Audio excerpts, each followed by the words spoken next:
Portugal থেকে। তো একজন আমাকে কমেন্ট করেছে, ভাই আমি পর্তুগালে আসতে চাই, কিন্তু যার মাধ্যমে আসবো সে আমার কাছ থেকে 25 লক্ষ টাকা দাবি করেছে। তো সে বলেছে আমি কি এভাবে আসতে পারি? তো আমি ওনাকে আমার মতো করে কমেন্ট উত্তর দিয়েছি। তারপরও আমি এই বিষয়টা নিয়ে একটা ভিডিও বানানোর প্রয়োজন মনে করেছি, কারণ অসংখ্য মানুষ আসতে চাচ্ছে, অনেক কমেন্ট করছে, কেউ 18 লাখ দিয়ে আসতে চাচ্ছে, কেউ 20 লাখ, 22 লাখ, কেউ 15 লাখ।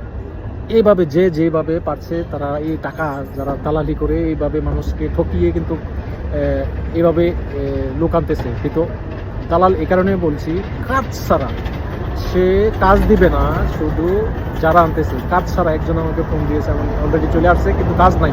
সে এখন প্রতি মাসে মাসে দেশ থেকে টাকা এনে খাচ্ছে, কারণ এই দেশে আপনি থাকতে গেলে 60,000 টাকার উপরে আপনার 60-70,000 টাকা পকেট খরচ আছে, থাকবেন, ঘুমাবেন বা এক্সট্রা খরচ। তো এই যে কাজ ছাড়া আপনারা চলে আসেন, এই দেশে হাজার হাজার মানুষ বেকার।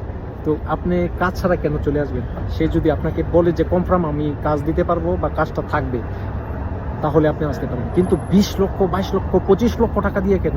এত টাকা দিয়ে আসার পর্তুগালের কোনো প্রয়োজন নেই। আমি আমার পার্সোনাল লাইফে বলি, যদি টাকা ইনকামের জন্য আসেন, ইউরোপের অন্য কান্ট্রিতে যদি সুযোগ থাকে অ্যাপ্লাই করেন, কিন্তু পর্তুগালে টাকা ইনকামের জন্য আসে না। পর্তুগালে আসে টাকা ব্যয় দিয়ে।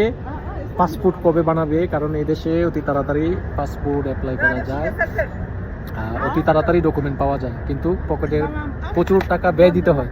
তো এই টাকা ব্যয় দিয়ে শেষ পর্যন্ত 5-7 বছর, 8 বছর, কেউ 10 বছর পাসপোর্ট পাওয়ার পর সে অন্য দেশে, ইউরোপের অন্য দেশে চলে যায়, তারপর যে তার ইনকাম শুরু।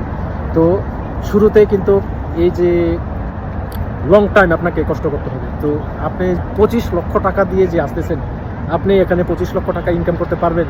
কখনো পারবেন না। কারণ এদেশে যদি সে কাজ দেয়ও, যদি আপনি কাজ পেয়ে যান, এদেশের বেসিক স্যালারি 870 ইউরো। 870 ইউরো তো আপনার 500 ইউরো তো আপনার থাকা খাওয়া এক্সট্রা খরচে চলে যাবে।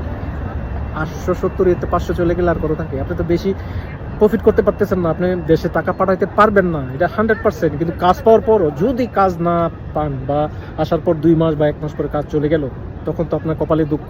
প্রতি মাসে মাসে আপনাকে 60-70 হাজার টাকা দেশ থেকে এনে খাইতে হবে। আর যদি ট্যাক্সের আওতায় পড়ে যান, কারণ আপনার তো কার্ডের দরকার, কার্ড পেতে হলে আপনাকে 100% ট্যাক্স পে করতে হবে। তো আপনি 60,000 টাকা খাইলেন, আবার বাকি ট্যাক্স, প্রতি মাসে ট্যাক্সের জন্য 40,000 টাকা দেশ থেকে আনতে হবে। টোটালি প্রতি মাসে 1 লক্ষ টাকা খরচ আছে আপনার পর্তুগালে। তো এই যে কাজ ছাড়া অনেকে চলে আসেন, এই যে আসার পর এখন কান্দাকাটি শুরু করে দেন।